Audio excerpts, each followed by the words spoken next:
በስመ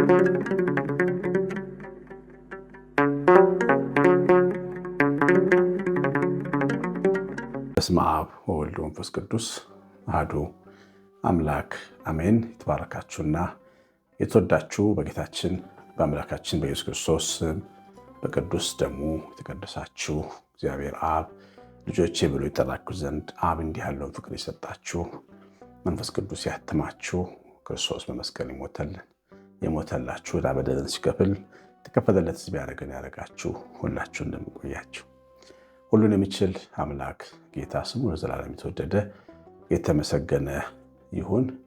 እግዚአብሔር ልጆች ወደ ቅድስት ሀገር እስራኤል የ10 ቀን ጉብኝት አለን። ቃል በኢየሩሳሌም ዝግጅት ጋር አብረን እንሄዳለን። ቤተሰቦቻችሁን መላክ እናንተ መሄድ ከፈለጋችሁ አሳውቁኝ። እግዚአብሔር ከእናንተ ጋር ከቤታችሁ ከኑሯችሁ ጋር ይሁን። ዛሬ የምንማረው የሚጎለን አንድ ነገር ለምንድን ነው የሚረብሸን? የሞላን ነገር ለምንድን ነው የማይታየን? በዚህ ጉዳይ ላይ ነው የምንነጋገረው። እግዚአብሔር ቃል ማለዳ ማለዳ አዲስ ነው፣ ሀሳቡም እንደዚሁም ደግሞ እኛን የሚናገርበትም ልኩ ሁሌ አዲስ ነው። ምክንያቱም በየማለዳው ጉዳዮቻችን አዳዲሶች ናቸው። ዛሬ የሚፈተነ ፈተና ነገር ሌላ መልክ ያለው ሆኖ ሊመጣ ይችላል ወደ ህይወታችን። አንዳንድ ጊዜ በጣም ብዙ ነገሮች እያሉን የጎደለን አንድ ነገር ወይም ያልተሰጠን አንድ ነገር ህይወታችንን ሲያከነክነው እንድንማረር እንድንቆጣ ሲያደርገን እናያለን። መጽሐፍ ቅዱስ ላይ 2 ሰዎችን ምሳሌ አድርገን እንመለከታለን። የመጀመሪያውን በጥሩ ምሳሌ የምናነሳው የእግዚአብሔር አገልጋይ ልበ አምላክ ዳዊትን ነው። ዳዊት ልጁ አቤሴሎም ከዙፋን ካሳደደው መፈንቅለ መንግስት ካደረገበት በኋላ የሳኦል ቤት የሆነ ሳሚ የሚባል አንድ ባሪያ መጥቶ ዳዊት እየተሰደደ ነው። ያው ኦልሬዲ ከዙፋኑ ወርዷል፣ ከስልጣኑ ወርዷል። ተራ ሰው የሆነ ስለመሰለው ዳዊትን እየመጣ እየተከታተለ ይሰድበው ነበር ይላል ሳሚ። እና አብረውት የነበሩ የጦር አለቆቹ እና መሪዎቹ አሰናብተን እንግደለው ብለው ነበር። አንድ ተራን ሰው መምታትና መግደል ለእነሱ በጣም ቀላል ነው። ዳዊት ግን ተውት፣ ሲሰድበኝ ኃጢአቴን በዚህ እግዚአብሔር ይቅር ይለኝ ከሆነ እግዚአብሔር የተናገረኝ ከሆነ አለ። የሳሚ ስድብ ብዙ አልረበሸውም። ለምን? ዳዊት ልቡ ብሩህ ነው፣ ያለውን ነገር ያያል። የእግዚአብሔር ሕዝብን እንዲመራ እግዚአብሔር በተራሮች መካከል በከብቶች በበጎች ሜዳ ላይ እንደቀባው ያውቃል። ቤተልሔም እግዚአብሔር የተናገረውን በሳሙኤል አፍ አይረሳም። አንተ ለዳዊት ንጉሥ እንድትሆን ቀባው የተባለው ቃል ታምር እንደሆነና ፍጹም እንደሚሆን ያምናል። ያንን መንገድ ማንም ሊያደናቅፈው እንደማይችል ያምናል። በመዝሙር 22 እንደተጻፈ በሞት ጥላ መካከል እንኳን ቢሄድ ክፉን አይፈራም ነበር። ስለዚህ እግዚአብሔር ከእሱ ጋር ስላለ የሳሚ ስድብ አላበሳጨው። ቀን ይመጣል ብሎ ስለሚያምን እምነት ተስፋ ስላለው የሳሚ ስድብ አላበሳጨው። ራሱን በተሳዳቢው ሰውዬ ልክ አልጣልም። እሱ ከፍ እንዳለ ነው የቀረው። የጦር አለቆቹ እንግደለው ሲሉ እነሱ በሱ በሳሚ ልክ ነበሩ። መንፈሳቸውን በሳሚ ልክ ዝቅ አድርገው ነበር። ዳዊት ግን ሁልጊዜ እንደ ንስር ወደ ላይ ነበር ይበሬ ነበር። የሳሚ ድምፅ አትሰማው። ለምን? በእምነቱ በእግዚአብሔር ላይ በልዑሉ እግዚአብሔር ላይ በታላቁ አምላክ ላይ ስለነበረ የሳሚ ድምፅና ስድብ የቅዱስ ዳዊትን ኢጎ ይረብሻል ነበር።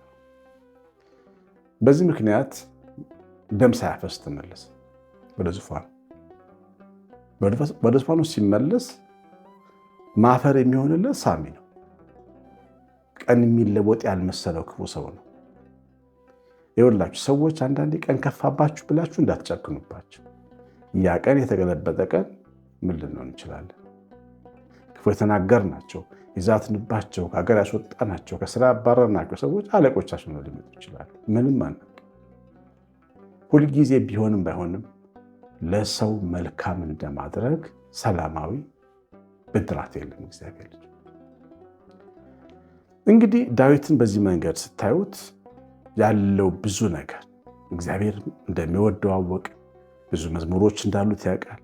የእግዚአብሔር መንፈስ በላዩ እንዳለ ያውቃል። እግዚአብሔር እንደቀባው ያውቃል። እሱን የሚወዱ ሰዎች ሻለቆችና ህዝቦች ተከትሎት እንደመጡ ያውቃል። ብዙ ነገሮች እንዳሉት ያውቃል። አንድ ነገር ጎደለኝ ብሎ ህይወቱን በንጹህ ደም ላይ እጁን ሊያነሳ እና ሊጎዳ አልፈለገም። ሁለተኛው ሰው መጽሐፍ አስቴር ላይ የተጠቀሰው ሃማ የሚባለው ሰው ነው።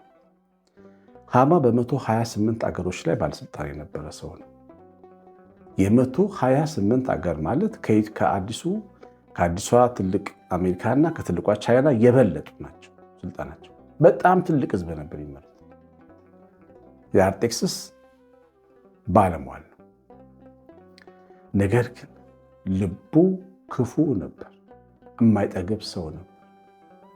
እግዚአብሔር የሚባለውን አምላክ ስላላወቀ ወይም ልቡ ከሰማይ ጋር ስላልተገናኘ ፈጽሞ የማይረካና የተጠማ ልብ ነበር። 1000 ዓመት ንገስ የሚለው ብዙ የፋርስና የሚዲዮን ሰራዊት ነበሩ። እሱ ግን አንድ አይሁዳዊ ሰው አልሰገደልኝም ብሎ ይጨነቅ ነበር። ይገርማቸው። መርዶክዮስ የሚባል ሰው ለአምላኬ ነው የምሰግደው ለአንተ አልሰግድም ብሎ ለዚህ ጣዖት አምላኬ አልሰግድም ብሎ ስለቆመ እሱን ለመግደል ህዝብ ላይ ምንድን ነው የሚባለው ጄኖሳይድ፣ ዘር ማጥፋት አዋጅ ያሰራ ነበር። አይሁድ በዓለም ዙሪያ ያሉ እንዲገደሉ ሲያስወስን ምክንያቱም አንድ ጥበቃ አልሰገደልኝም ብሎ 128 አገር ላይ የሚገዛ ሰው በአንድ ጥበቃ ስግደት አለመሰገድ ምን ሊጎዳ ይችላል? እግዚአብሔር ልጆች። ነገር ግን እሱ ካለው ይልቅ የጎደለው ነገር ነው የሚቆጥረው። ከበዛለት ይልቅ የሚያንሰውን ነገር ነው የሚያየው። ያልታደሉ አይኖችን ይመስላል እግዚአብሔር ልጆች። ያልታደሉ አይኖች፣ ያልተባረኩ አይኖችን ይመስላል። በጣም ብዙ ወዳጆች እያሉን የጠላን አንድ ሰው ጉዳይ እስካሁን የሚያንገበግበን ሰዎች አለ። ብዙ ሰዎች እኮ ይወዱናል። ብዙ ሰዎች በአንድ ሰው ግን ያምባል። አንድ ጊዜ መኪና አልነበረኝም እና ታክሲ ልሳፈር ወጣ። ታክሲ ሹፌሩ ሲያየኝ መዝሙሬን አይውደድ፣ ሃይማኖቱ ሌላ ይሁን ምንም አላውቅም፣ አንተንም አልጭንህም ብሎኝ በር ከፍቶ ቆሞ እኮ በሩን ከፍቶ ረዳቱ ሊያሳፍረኝ ሲል እንዳትጭነው ብሎት ሄደ። ካለፈ በኋላ ዓለም ሁሉ የጠላኝ ነው የመሰለኝ። በጣም ከፋኝ። እንዲህ በቀላሉ ስሜት የሚከፋ ሰው አይደለም። የዛን ቀን ግን ከፋኝ። አስፓልት መካከል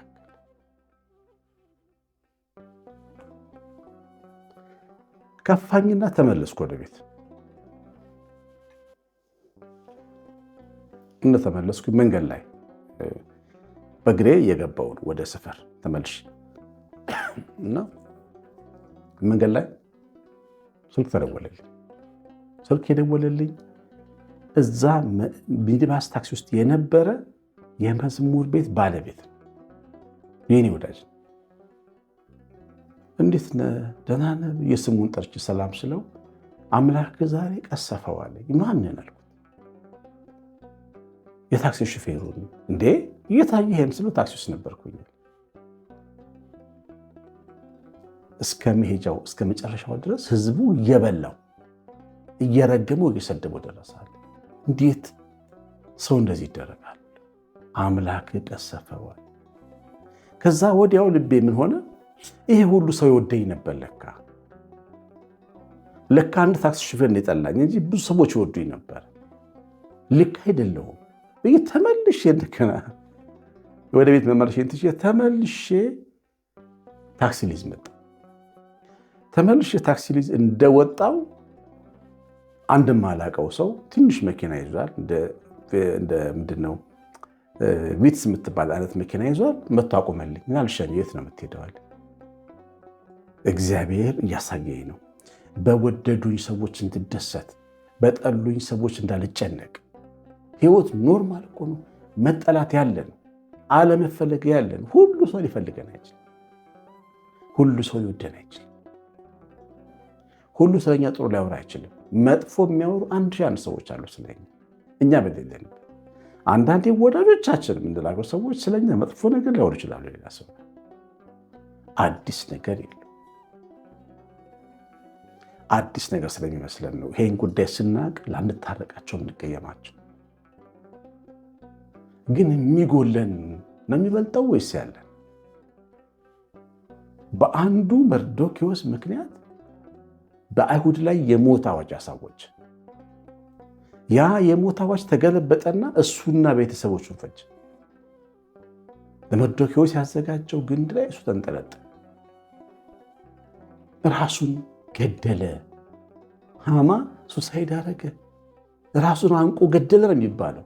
እውነት ለመናገር ስቅላት ተፈረደበት ለመናገር ይከብዳል። በገዛ እጁ በገዛ ኢጎ በሽታ ሞተ። አንድ ጥበቃ አልሰቀጠልኝም ብሎ ክቡር ሕይወቱን አጣ።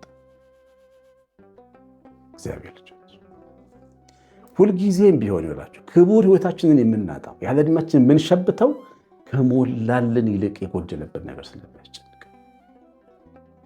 ካለልን ይልቅ አነሰን ያልነው ነገር ስለሚያስጨንቅ፣ የደረጃ እድገት አላገኘሁም ብሎ አንድ ወጣት ሲማረር ሰምቼዋለሁ። እስከ ሞት ድረስ እርከን ይባላል ስራ ቦታ እርከን አልተጨመረልኝም ብሎ ስንት ዩኒቨርሲቲ ተማሪ ስራ አጥቶ ቤት ተቀምጦ ብዙ ሺህ ብር 90 ምናምን ሺህ ብር የሚከፈለው ሰው እርከን አላገኘውም ብሎ መሞትን ይመኝ ነበር። ልክ አይደለም። ያለን ነገር ነው የሚበልጥ ባለን ነገር እንደ ዳዊት ምንም እንዳይመስለን ክብራችንን የሚነካ ያለንበትን ደረጃ የሚነካ ስልጣናችንን የሚነካ ስማችንን የሚነካ ነገር ሊመጣ ይችላል። እግዚአብሔር ግን ለዚያ ከሰጠን ክብር አንጻር እሱ ትንሽ ነገር ያ ባለ ታክሲ ለእኔ ከሰጠኝ ልጆች አንጻር ትንሽ ነገር፣ በሱ ንቀት ወይም በሱ ጥላቻ ሞቴን አልመኝም። በጣም እንደዚህ ማሰብ ይገባል ነው ብላችሁ እግዚአብሔር ጥቂቱ ነገር አንዱ ነገር የሚያንገበግበን ሰዎች አንሆን። ከሞላን ጌጥ ይልቅ የጠፋን አንድ ጌጥ እንቅልፍ እያጣንበት ለምን እናደራለን? ከሞላን ንብረት የጎደለብን የተሰረቀብን ትንሽ ነገር ሲያንገበግበን ለምን እንኖራለን? ለምን? ብዙ ነገር ነው ያለን እግዚአብሔር ልጆች። በዚህ ቆጥረን ለቅተን መደሰት ይገባናል።